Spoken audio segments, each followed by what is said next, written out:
कितने दिन, 6 महीना, 9 महीना, 1 साल। हाँ, मतलब वो तो बहुत कुछ होना होता है।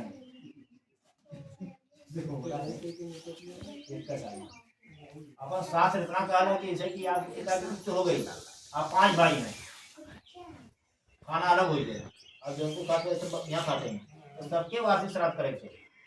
ये नहीं कि आपका देलक, नेता देलक, सब जुड़ी करी नहीं, तो वो अलग अलग चूल भोजन अलग, तो पिता का कर्म भी अलग, सबके अलग अलग कार्य चाहिए।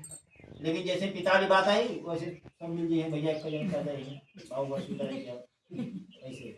जबकि जितना पुत्र होगा सबके अलग अलग पिता करेंगे चाहिए।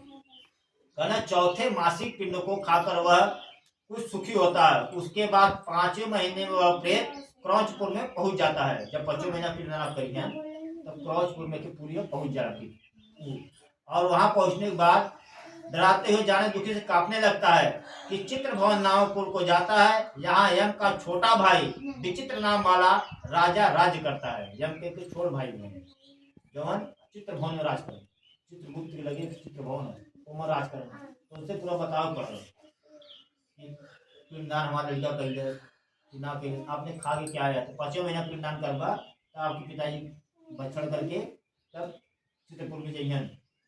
कहना उस विशाल शरीर वाले राजा को देखकर जब वह जीव दर्द से भागने लगता है तब सामने आकर धीवर उससे कहते हैं, हम इसी महावैतरणी नदी को पार करने वाले के लिए नाव लेकर आए हैं। नाव को खड़ा हो जाए, नाव दे देती हम की देती, लेकिन जब तक आप गौदान नहीं किए थे तब तक वहां नाव गाय रूपी नाव मिलती है।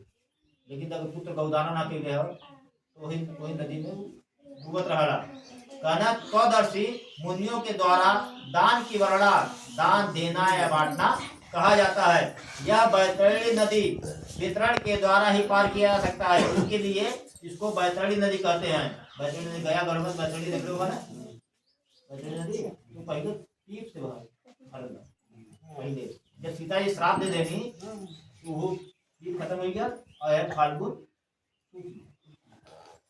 नदी आने सामने वहाँ बैतरणी नदी और पीप से पूरा भर लगा।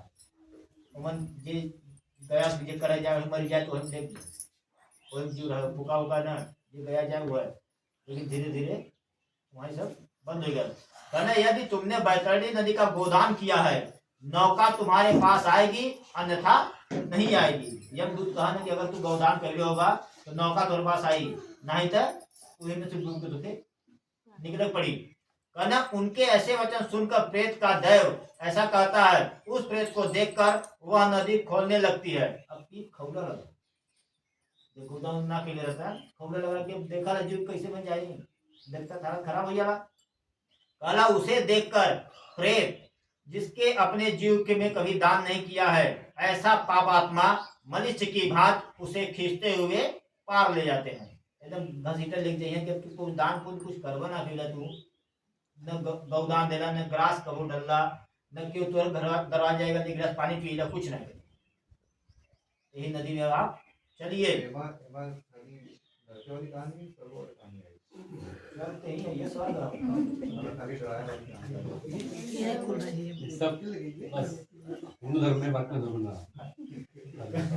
कहना यहाँ 8वें मास में दिए हुए पिंडदान खाकर आगे बढ़ता है। अब चित्रपुर में जब चित्रपुर पहुंचा भवन में तो 8वें महीना पिंडदान दिया।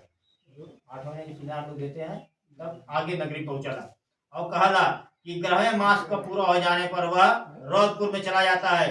पुत्र के द्वारा दिए हुए एकादश मासिक पिंडदान को वह खाता है। एकादशी हमने नहीं होला, 10वें दिन सब होला अपने यहाँ 10वें दिन सब हो जाता है, लेकिन एकादशी के दिन पिंडदान होला। यहाँ तक लिख रहे हो कि गरुड़ पुराण सुनता ही नहीं, गरुड़ पुराण सुनने के बाद जब नारायणी न करेगा तो लोग जीव का कोई मतलब नहीं। यहाँ नारायणी कहा हो जब आपके पिताजी जहर में खाई करी तब नारायणी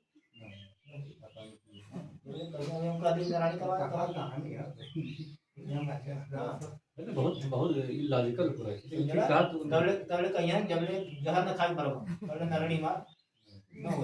जबकि कहा कि हर जीव को नारायणी करे चाहिए, हर जीव को, चाहे हम अपने आयुष मरे चाहे एक्सीडेंट से मरे चाहे जे अन्य का स्वाद लेवल अगर 2 साल के ऊपर सबकी नारायणी होनी चाहिए।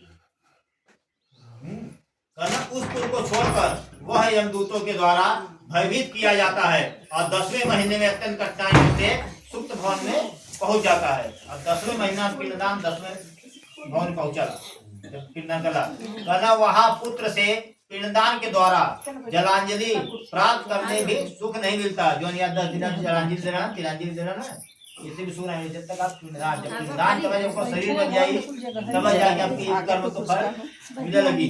कहना 11.5 मास बीतने पर वह जीव पर्यावरण नामक नगर में पहुंच जाता है। वहां प्रेतों को दुख देने वाला मेघ अनघोर वर्षों करते हैं। वहां पर दुखी हुआ प्रेत पिंड को खाता हुआ, पिंड जो 12 महीना देला सब पिंड छोड़ा लगा कि हम खाइए जो जीव को दे लो मिलवा नहीं करे, मार कर लगा। तब वहां यमदूत कहते हैं कि इसके बाद वर्ष पूरा होने पर वह जीव सीताल नामक नगर को प्राप्त होता है। वहां इसमें से ही 100 गुनी अधिक ठंड पड़ती है। और जो नगर पहुंचा वहां 100 गुनी ठंड पड़े, न वस्त्र रहा, कुछ नहीं रहा।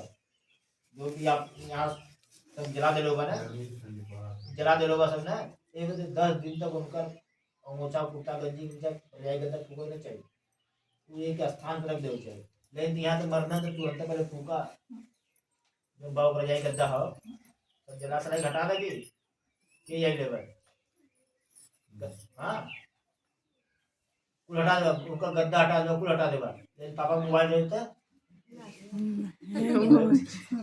जाए ना, लेकिन जो उनका कपड़ा लगता रही, मृत्यु हो गई पिताजी का आपके, तो उनका एक वस्त्र को वो शरीर में धारण न करे, ना तो उनके बिस्तर सुते थे,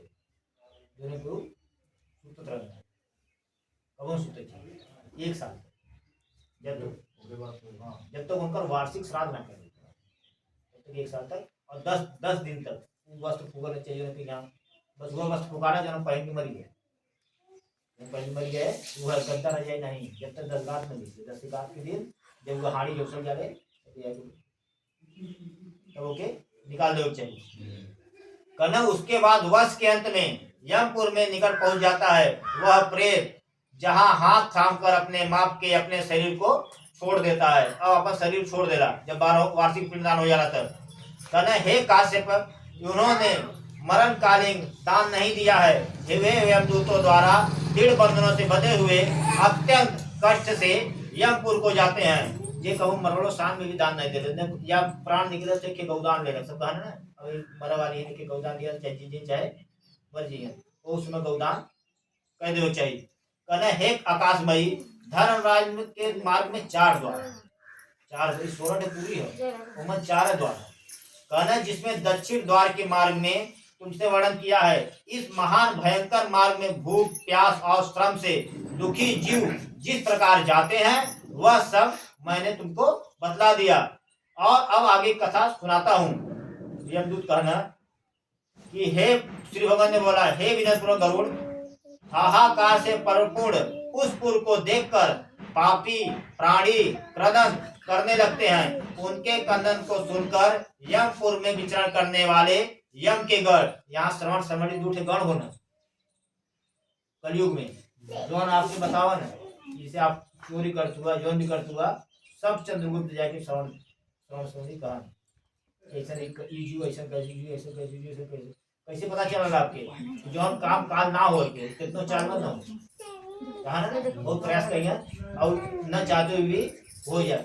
सब एक एक घड़ी 36 दिन लिखा जाए, 36 दिन सब लिखा है कि आपके जीवन में आप 80 साल इस धरती पर रहा, 80 साल में तो है काम करेंगे।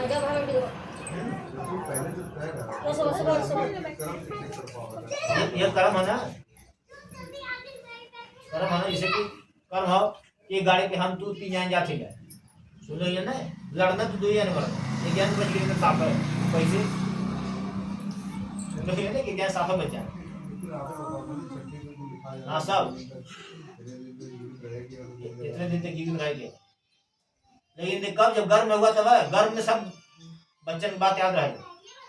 सुने छोटा लड़का तो भगवान रूप का हो, भगवान रूप हो। छठे जब तक नामकरण नहीं होता है, नामकरण पहले हुए थे 3 महीना पे नामकरण हो, नाम रखा है कि फलानी नाम ही रखा है, तो 3 महीना के अंदर उसे पता रहा कि हमारी कर्म हो। लेकिन जैसे ही अन्नप्राश करावला है यहाँ तो खियाल माया के जाल तो पूर्ण कर्म भुला जरा कोने बदे हम आ नहीं यहाँ तो आपके अधीन करा लगा आपके अधीन जैसे आप ओके धरत रहा वैसे जू करा चल जाई कहना हे तात नास्तिक और महावायु प्राणी है उन सभी के विषय में धर्मराज यथा